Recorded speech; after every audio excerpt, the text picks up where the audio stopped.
So the name of my business is Canine Training with Byron, www.trainingwithbyron.com, one whole word. So today I got the privilege to work with one of my buddy's son. I got to work with the child today and with a dog. So there's a lot of problems that happen in many homes. There's always a child that loves dogs, not afraid of dogs, and then you have a child that is not too sure, enjoys the dog, but is afraid of it. So what happens in a situation like that? Very easy.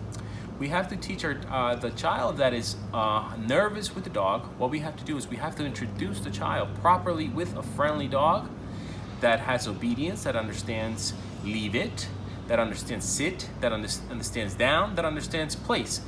So when we have a dog like that, we're able to introduce it to a child. It is very easy for me to tell the dog to leave it if the dog wants to lick the child's hand, right? Because certain children are not so prone to dogs, and as soon as the dog wants to lick them, the child feels like, oh no, I see teeth in the tongue, and they do this. And that's, we want to teach the child to, like, it's okay for the dog to lick me. But to get to that, how we introduce the dogs, first, the dog comes, the child's afraid, it's okay. So the first thing I want to do is invite the child to walk with me. Once I get the child walking with me, I'm going to ask the child to hold the leash. And I'm going to be very specific. Why? Because it's very important to teach children that this leash right here is for communication. Very, very important. We have to communicate clearly with children. We have to communicate clearly with dogs. We have to communicate clearly with adults. Why? Because communication is key in everything that we do. The more clear we are, the easier it is for us to understand what the person is speaking or what is the person requesting.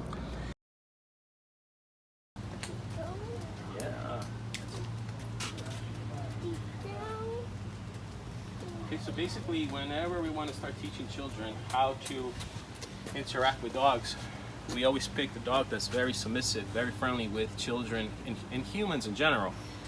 What I'm doing right now is I'm teaching my buddy's son how to walk with a dog. So I don't care if she goes in front of the child. That doesn't matter. We're not doing obedience. What I want her to do is just get comfortable with him and him get comfortable with her, and just create a relationship where he's just walking and she's just following. Let's go. That's it, bud. Yeah. So look ahead, right? Look what's over there. Keep walking. Looking that way. Because you have to guide the dog. Yeah. Then, as we started walking, the child grabs the leash. We go on a nice walk. We start explaining to the child what's happening with the dog. So the dog is basically just paying attention and walking. Right? This dog is trained. Practice, please. Good girl. It's a little bit hot. She's getting a little uncomfortable, but it's okay. She can coexist for this for a minute. So basically, at the end of the day, the child is going to be very happy with the dog because they got a proper introduction. However, we still have to manage and guide the child as what to do. So I would get the parent and ask the parent, if the parent is petting the dog, invite the child, tell her, come over, and get the child engaged into petting the dog. If the child is a little bit still it's not receptive, it's still a little bit afraid, we have to ask the child, come on buddy, face your fears. But we don't tell them that way, but we ask them to do things. Go ahead, pet, it's okay. So we're asking the child to face his fears, and what's happening is just like nothing is happening. The dog is fine. The dog is licking the child. So that's how we start desensitizing the child from the fear of dogs.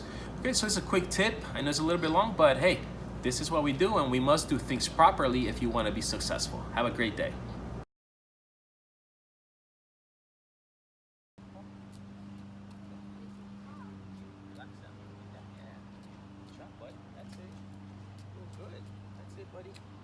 Yeah, that's good stuff.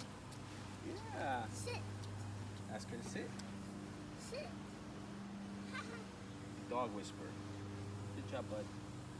Good girl. Good.